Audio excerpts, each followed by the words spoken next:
እየሞከርኩ ነው። ከዛሬ ነገን የተሻለ ለማድረግ እየሞከርኩ ነው። እየጣርኩ ነው። በራሴ አቅም ደሳሳ ጎጆዬን ለመቀየር እየሞከርኩ ነው።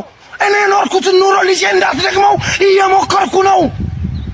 ባለቤቴን አንገቷን ቀና ለማድረግ እየሞከርኩ ነው። ወልደው በእኔ ላይ ተስፋ የጣሉ ቤተሰቦችን ህይወታቸውን ለመቀየር እየሞከርኩ ነው።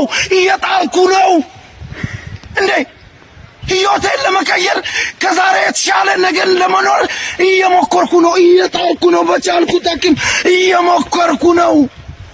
ኮሜዲያን ያሲኖ የሰራው ካራክተርን በመላበስ ዛሬ መጥቻለሁ። አዎ ሞክሩ። በስኬታችሁ ላይ ሞክሩ። በእርምጃችሁ ላይ ሞክሩ። በሚተዱት መንገድ ላይ ሞክሩ። አደራችሁን የህይወት መንገዳችሁን ለሰው ልጅ አሳልፋችሁ አትስጡ። በራሳችሁ ጥረት አድርጋችሁ ነገን ማየትን ተስፋ ሰንቃችሁ አዎ ሞክሩ። እኔ እየሞከርኩ ነው። ያራዳ ልጆች ፎሎ፣ ላይክ፣ ሼር እንዳይረሳ። ይመቻችሁ። አባቴ እኮ ነው አገር ያኮራ